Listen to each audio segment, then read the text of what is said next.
Hat trick দিয়ে আসর শুরু করেছিলেন, যে হ্যাট্রিকের প্রচন্ড অপেক্ষা ছিল, যে লিওনেল মেসির আসলে ফুটবলীয় ক্যারিয়ারে অনেক হ্যাট্রিক হয়েছে, কিন্তু বিশ্বকাপের মঞ্চে কখনো তিনি হ্যাট্রিক করতে পারেন নাই। সেই লিওনেল মেসি এবারের আসরটা শুরু করেছিলেন আলজেরিয়ার বিপক্ষে হ্যাট্রিক করে। তারপরের ম্যাচে 2 গোল, তারপরের ম্যাচে সাব হিসেবে নেমে 1 গোল, এবং এরপরে যত সময় করিয়েছে লিওনেল মেসি রোলটা বদলে গেছে। আমি আমার প্রত্যেকটা কন্টেন্টে আমাকে যারা আসলে ওই হলুদ পাখিদের সাপোর্টার প্রচন্ড গালিগালাজ করে, প্রচন্ড বুলিং করে, ট্রলিং করে, প্রত্যেকটা কন্টেন্টে আমি বলার চেষ্টা করেছি যে লিওনেল মেসি নকআউটের লিওনেল মেসি আর লিওনেল মেসি গ্রুপ পর্বের Lionel Messi totally different character.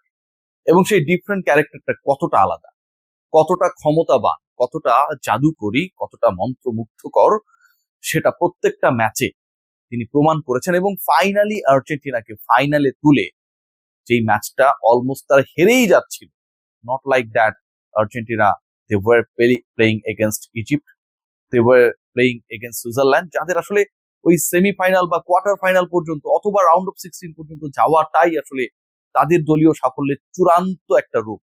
সেরকম দলের বিপক্ষে না, বরং ইংল্যান্ডের বিপক্ষে লিওনেল মেসি তার সেই ডিফারেন্ট রূপটা, ডিফারেন্ট ওয়েতে, ডিফারেন্ট টাইমিং এ, ডিফারেন্ট প্রেশার সিচুয়েশনে যেভাবে দেখিয়েছেন, অ্যাপ্লাই করেছেন সাকসেসফুলি, তার দলকে হাঁটতে থাকা, দলকে ডুবতে থাকা ডুবন্ত তরীকে যেভাবে পারে ফিরিয়েছেন অনবদ্য।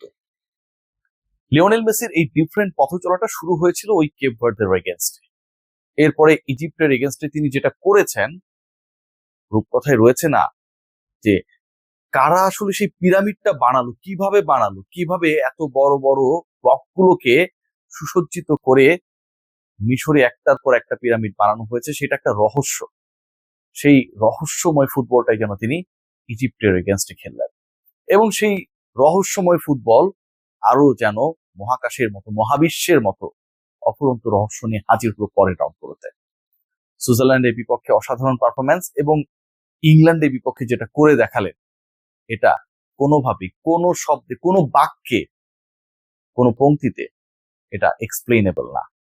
39 বছর বয়স, এবারের টুর্নামেন্টে করেছেন 8টা গোল, এবং এই 8 গোলের 6টা তিনি গ্রুপ পর্বেই করেছেন।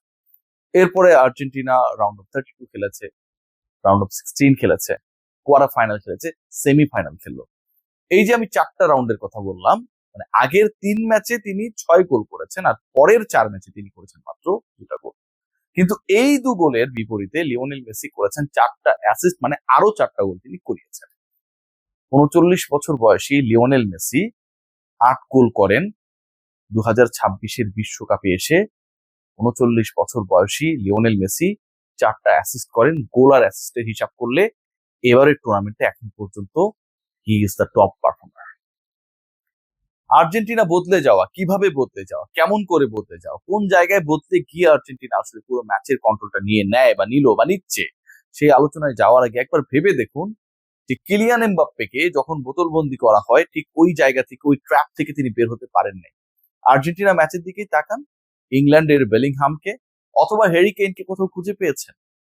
একটা পর্যায়ে হ্যারি কেইন আর বেলিংহামরা তারা এতটাই অসহায় হয়ে পড়েছিলেন, মানে তাদের রোল তারা প্লে করতে পারছেন না, তারা গোল করতে পারছেন না, চান্সেস, অপরচুনিটিস ক্রিয়েট করতে পারছেন না। So what actually they were doing that time, তারা ফাউল করা শুরু করে দিলেন। লিওনেল মেসির সাথে যেভাবে বেলিংহাম অ্যাটিটিউড দেখিয়েছেন, ফাউল করেছেন, ফেলে দিয়েছেন, এবং সেটার জন্য তিনি কাট পান না। লিওনেল মেসিকে আটকানোর জন্য সামটাইমস ডিফেন্ডার বনে গিয়ে যেভাবে ভ্যাবাচেকা খেয়েছেন হ্যারি কেইন, মেসি যেভাবে তাকে দুমড়ে মুচড়ে ফেলে দিয়েছেন জাস্ট আ ড্রপ দিয়ে, অবিশ্বাস্য না? কেন এই আলোচনা আনলাম? ওই যে বললাম, এমবাপ্পেকে বোতলবন্দি করা যায়, হ্যারি কেইনদের বোতলবন্দি করা যায়, বেলিংহামদের বোতলবন্দি করা যায়, ক্রিস্টিয়ানো রোনালদোকে ইনঅ্যাক্টিভ করে রাখা যায়, বাট লিওনেল মেসিকে পারা যায় না। যে লিওনেল মেসিকে মোটামুটি 85 মিনিট পর্যন্ত আটকে রেখেছেন টাইপের একটা স্বস্তি পাচ্ছিল ইংলিশ শিবির, সেই তারা পরের 7 মিনিটে, 85 থেকে 92nd মিনিট পর্যন্ত, এই 7 মিনিটের মধ্যে তার ম্যাজিক দেখবেন। লিওনেল মেসি আসলে গোল করার জন্য খেলে না। ক্রিস্টিয়ানো রোনালদো বক্সের ভিতরে বাইরে দাঁড়ায় থাকে না, বলটা কখন আসবে আর তিনি কখন হিট করবেন, দয়া করে কিপার ছেড়ে দিলে একটা গোল পাবেন। লিওনেল মেসি সেই ফুটবলটা খেলেন না, তিনি খেলান, তিনি মুগ্ধ করেন, তিনি জাদু দেখান, তিনি তার দলকে এমন ভাবে উজ্জীবিত করেন, এমন ভাবে প্রাণ ফেরান, এমন ভাবে ধরণীতে সবুজের ফসল বোনেন, যেটা আসলে অবিশ্বাস্য। আজকের ম্যাচটায় যেভাবে লিওনেল মেসি দুটা গোল করালেন, 92nd মিনিটের গোলটা বাড়ি লেগে ফিরে বলটা আসলে লিওনেল মেসির পায়, অন্য কারো কাছে না, সেই তিনি কি অসাধারণ ক্রস করলেন। যে লটারো মার্টিনেজকে গ্রুপ পর্ব থেকে মনে করা হচ্ছিল যে ইনঅ্যাক্টিভ, আরো একটা গঞ্জালো হিগুইন, সেই তিনি তার আসলে থার্ড গোল পেয়ে গেলেন।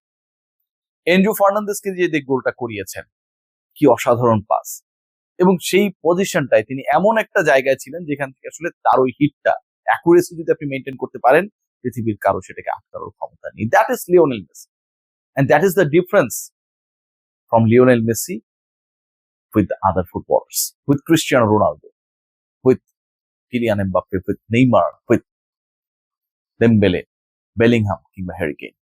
এই ডিফারেন্সটা আসলে লিওনেল মেসি করেছে। আর আর্জেন্টিনা বলতে যাও কোন জায়গায়, খেয়াল করে দেখুন যে এই আর্জেন্টিনা, যে আর্জেন্টিনা অনেক বেশি ডিফেন্স, আজকে আর্জেন্টিনা বল পজিশনে ছিল 63% অ্যারাউন্ড, তারা পাসেস জেনারেট করেছে 500 প্লাস, যেটা হচ্ছে ইংল্যান্ডের ডাবল। তারা ডাবলেরও বেশি কর্নার পেয়েছে। ডাবল কি, তারা 6টা কর্নার পেয়েছে, ইংল্যান্ড একটা।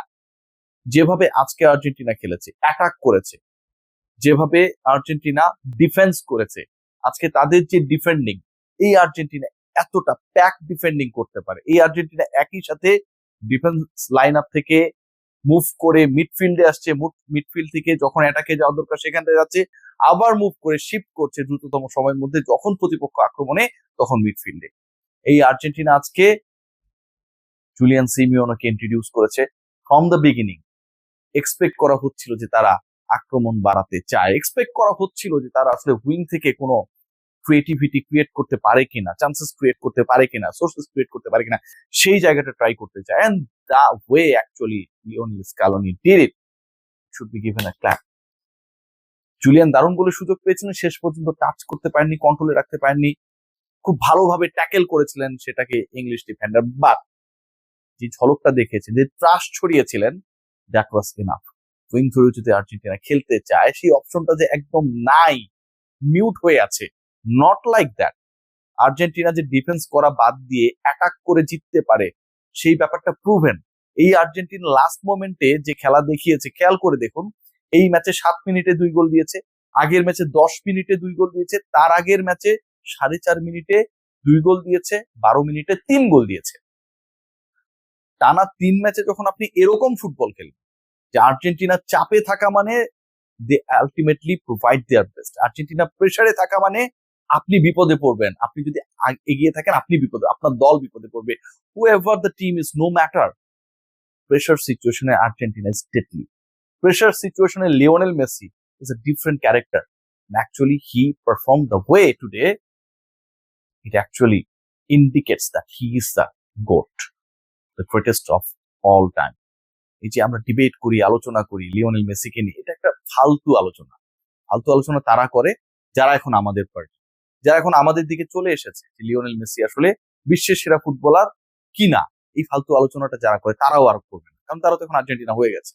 তারা কেপ ভার্দে হয়ে ক্লান্ত হয়ে গিয়েছিল, তারা ইজিপ্ট হয়ে ক্লান্ত হয়ে গেছিল, তারা সুইজারল্যান্ড হয়ে ক্লান্ত হয়ে গেছিল, সেখান থেকে শিফট হয়ে তারা ফ্রান্সে চলে গেল, সেখানটায়ও তারা উৎখাত হলেন, এবং সেখান থেকে শেষ পর্যন্ত তারা ইংল্যান্ডে চলে গেল, সেখান থেকেও আসলে তাদেরকে তাড়িয়ে দেওয়া হলো। তারা শেষ পর্যন্ত আর্জেন্টিনায় বসতি করেছে। আমরা তাদের রাখবো আমাদের সাথে, আমরা তাড়িয়ে দেব না।